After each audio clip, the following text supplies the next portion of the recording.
Josh, to you. Josh. Well, you know what, Sharon, Jojo, good to see you. We like to put a face on MDA, and the first people that we want to talk to this evening, of course, the Strong family. Victoria, Bill, nice to see you guys. And Gwendolyn Strong, 3 years old. We are 2 years, 10 months. We're in the ballpark at 3. We call it 3 anyway, right? She thinks she's 3. She thinks she's 3, and that's fine, and that's how it works.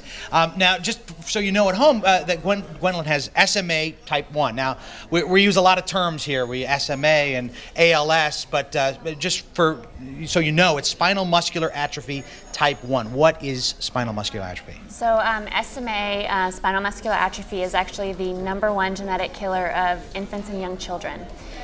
It impacts every muscle in the body eventually.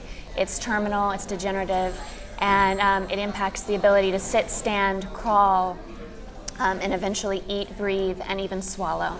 But the mind is never impacted. So Gwendolyn is just like any other 3-year-old. She loves ponies and princesses, and her favorite color is purple. See, and that's the thing, and that's the thing that people don't understand, that, you know, she's sitting here, she's on a ventilator, but she's completely cognizant of everything that's going on right now, just as any 3-year-old girl would be, right? Yes. And you were telling me that you didn't want to just sort of sit around and take care of her, you wanted to do more. Yeah, I mean, when you're, I think the typical kind of post-diagnosis, when you're diagnosed with this disease, doctors kind of tell you, I'm so sorry, there's no hope.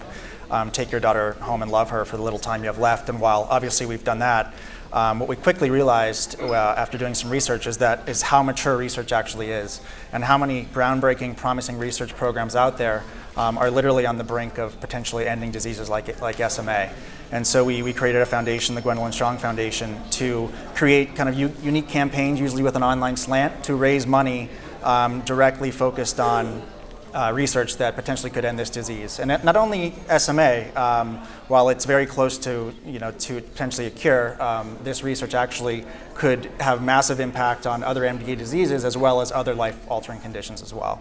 What would you say to the family that's sitting at home right now? They're watching it, they're enjoying their Labor Day weekend. What's the takeaway here? What do you want them to know about you, about your family?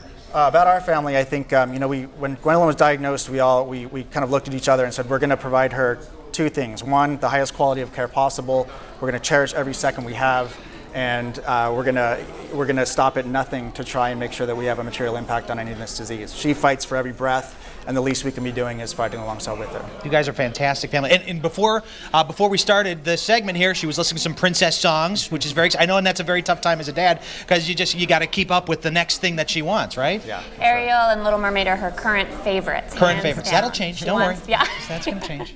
And this weekend, I'm sure that you know how very difficult it is for you to be here, but everybody at home that knows that you're strong and you're making it through this right now, right? Yeah, I mean, for us, I think it's important for people to understand that, you don't need millions of dollars to make a difference here. $10, can add up, collectively to millions of dollars, which makes an impact on these diseases, and that's what's the most important thing to realize. I love it. Thank you very much. Good luck with the princesses. Rick, you got some work for me right now. Yeah,